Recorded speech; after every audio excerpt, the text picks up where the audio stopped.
नीति आयोग ने 10 फरवरी को राज्यों और राज्य सार्वजनिक विश्वविद्यालयों के जरिए गुणवत्तापूर्ण उच्च शिक्षा का विस्तार शीर्षक से एक पॉलिसी रिपोर्ट जारी की। यह रिपोर्ट उच्च शिक्षा क्षेत्र में अपनी तरह का पहला नीति दस्तावेज है जो खासकर राज्यों और राज्य सार्वजनिक विश्वविद्यालयों पर केंद्रित है। नीति आयोग की इस पॉलिसी रिपोर्ट के अनुसार उच्च शिक्षा पर विभिन्न राज्यों की स्थिति को देखें तो अगर हम उच्च शिक्षा के बजट पर नजर डालें तो कुछ राज्य सकल राज्य घरेलू उत्पाद GSDP के हिसाब से सबसे ज्यादा खर्च कर रहे हैं, जैसे जम्मू और कश्मीर 8.11%, मणिपुर 7.25% और मेघालय 6.64%। वहीं तेलंगाना 0.18%, गुजरात 0.23% और राजस्थान 0.23% जैसे राज्य सबसे कम खर्च कर रहे हैं। बात करें कुल बजट की तो महाराष्ट्र ने 11,421 करोड़ के साथ सबसे बड़ा आवंटन किया है। इसके बाद बिहार 9,666 करोड़ और तमिलनाडु 7,237 करोड़ का नंबर है। वहीं सिक्किम 142 करोड़ रुपए, अरुणाचल प्रदेश 155 करोड़ रुपए और नागालैंड 167 करोड़ रुपए जैसे राज्य बहुत कम राशि खर्च कर रहे हैं। अगर प्रति युवा खर्च को देखें तो केरल, तमिलनाडु, महाराष्ट्र, आंध्र प्रदेश और तेलंगाना सबसे आगे है। वहीं राजस्थान, पंजाब और छत्तीसगढ़ जैसे राज्य उच्च शिक्षा में निवेश करने में पीछे रह गए हैं। ये आंकड़े दिखाते हैं कि कुछ राज्य शिक्षा के क्षेत्र में काफी गंभीर है, जबकि कुछ को इस दिशा में और मेहनत करने की जरूरत है। वहीं नीति आयोग की रिपोर्ट में की गई प्रमुख नीतिगत सिफारिशें निम्नलिखित महत्वपूर्ण क्षेत्रों से संबंधित है। इस रिपोर्ट में राज्य के सार्वजनिक विश्वविद्यालयों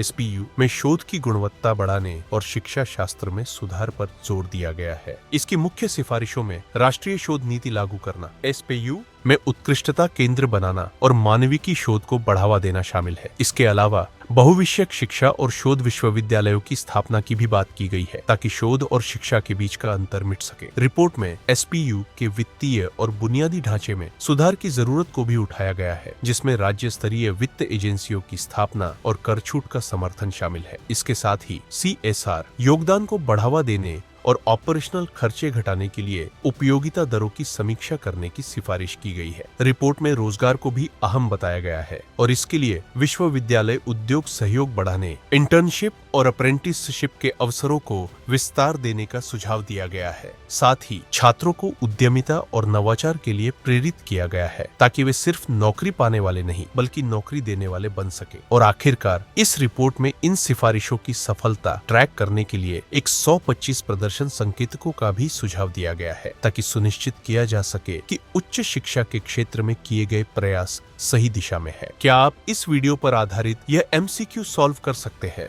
राज्यों और राज्य सार्वजनिक विश्वविद्यालयों पर नीति आयोग की हालिया जारी पॉलिसी रिपोर्ट के अनुसार सर्वाधिक उच्च शिक्षा बजट वाला राज्य निम्न में से कौन सा है? A Tamil Nadu, B Maharashtra, C Bihar, D Punjab. अपना उत्तर कमेंट में दें।